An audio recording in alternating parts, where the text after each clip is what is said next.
This week's episode of So I'm a Spider, So What was absolutely insane, brutal, and mind-blowing. It was one big action spectacle, Araba versus Kumoko, and honestly, without a doubt, the best fight, the most well-earned victory, and I love the emotional aftermath of Kumoko being upset that the dragon was okay dying because it was a well-earned victory where she's been struggling so hard to survive and she knows the cost of death. But what was interesting was the whole idea of Kumoko's identity 15 or so years in the future, because the human storyline is obviously further past than the spider storyline from what we see in the anime, and the white-cloaked girl, without a doubt after last week, has every characteristic of our spider girl. But there's always been the discussion about the Demon Lord, which I won't say the name even though it's kind of been revealed through the website and anime tracking sites. I know some people think names are spoilers, so I will avoid saying the actual name. But the Demon Lord has been a very hot topic of being like, no, it has to be. And there's been a lot of really interesting theories. And after this episode, without a doubt, the split personality theory is starting to seem a lot more likely.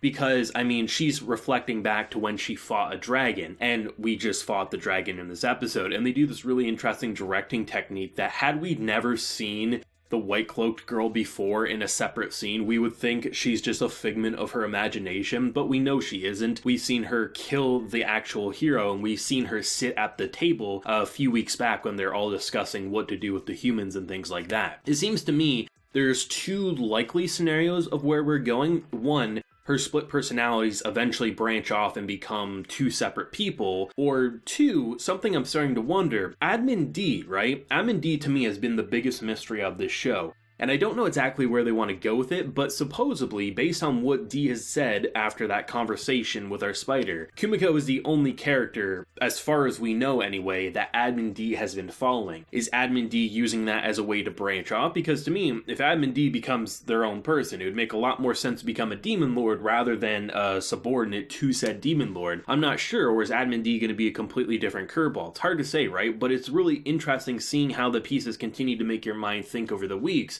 and the theories build more and more. At this point, a safe bet would be that her split personalities become two separate characters. Maybe the dominating voice, the one that controls all the split personalities, maybe does become the Demon Lord, and the white cloak girl becomes maybe just a combination of all the other personalities, all the other minds that uses her magics and things like that. I really don't think it's going to be more than two characters though. I know some people have also made the speculation of like, what if every character at that Demon Lord table were actually split personalities, like obviously the different brains and things like that we see currently in the cave? To me, I don't think so, just because there hasn't been any hints as far as I can notice. There's been heavy hints towards both the Demon Lord as well as the White Cloaked Girl, but I really don't think we've seen any for the other Demon Lord characters, like the subordinates and things like that. Obviously time will tell, but it's great to see this show continue to get your mind racing and speculating, and there's a lot of great curveballs that the show continues to throw at you. In an episode, the majority of it was simply action and emotional hardships, but they still managed to sprinkle in as we wait for episode 13. As far as I know, next week should be a break, because usually there's that dry week before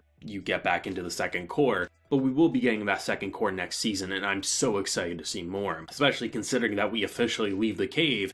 And this will open up a brand new world of possibilities, especially considering for her, she's jumping for joy, she's excited. But as we see at the end of the episode, it's a monster leaving a cave and is going to wreak chaos, and who knows what that's going to look like. I definitely enjoyed this battle the most, not only just because of how long it was and how much she struggled. It felt like this was truly the last obstacle, her truest, this was who she admired the most and feared the most, and it took everything in her power to survive. And I think the most interesting thing about the battles in this show is that when you look at a dragon, usually a dragon's a dragon. It's powerful, it's insane, there's nothing that's going to change about it. If you are more powerful than said creature, you will win the battle. In this episode, this dragon had so many skill points that knowing that this was a character that he couldn't rely on simply using the abilities that he had to get more. Weigh a character, a dragon, who in most light novel, anime, isekai series, you're fighting a dragon, it doesn't need to change throughout the fight. But the fact that it did, the fact that it thought almost, as far as I can see, identical to Kumoko,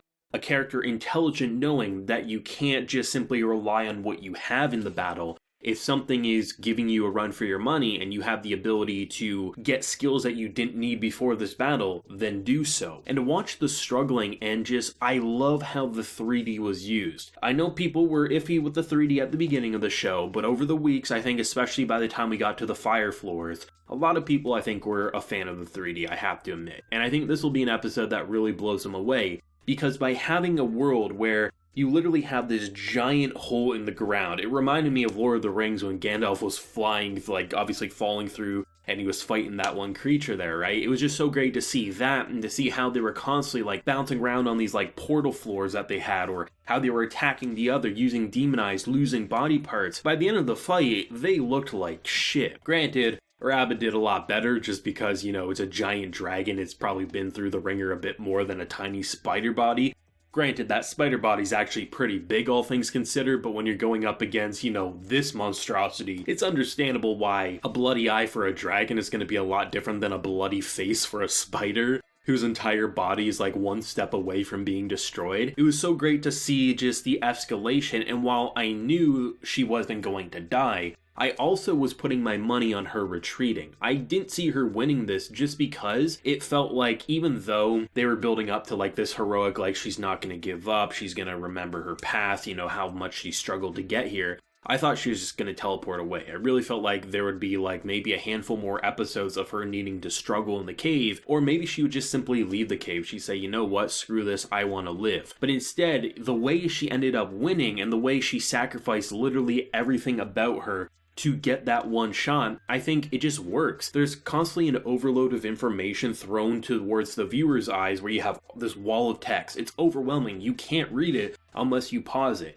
Some people will want to, some people won't want to. Either way, it shows you how much is going inside her mind. So even though visually you could say it's a distraction, it actually adds to how many mechanics are at play at any given episode. There isn't this just simple, oh, it's a spider fighting a dragon. It feels like two massively skilled video game players giving it their all, controlling their avatars, winner takes all, and that's what makes it so great. It was just great to see the speed, like they were running up walls, they were falling, they were just doing everything at their disposal, and it was a visual treat. I was going to be interested to see because I thought they would go to a more interesting location to fight, like the lava, like something like that. But to see just having this giant hole in the ground, right? And you see a dragon running across the ceiling and the walls as if he's a wolf that can attach himself like a spider to the walls as the spider's scurrying for her life, and she's using everything that she can, and nothing seems to be working, and when it does, this dragon's just upgrading the skill set mid-battle. That was insanity, and I think just leaves you off so picture perfect. Had this not been a confirmed 24 episode season straight, no breaks, I think episode 12 would have served as a great season finale as we waited for season 2. But it's great to know that we not only finished with the cave, 12 episodes. Most of the time, a show like this would just get you out of the cave quick, but by letting her struggle, it makes it feel so well earned, but you also fear what she will do outside, because we know how she sees herself, and we know how we see her as this cute little spider.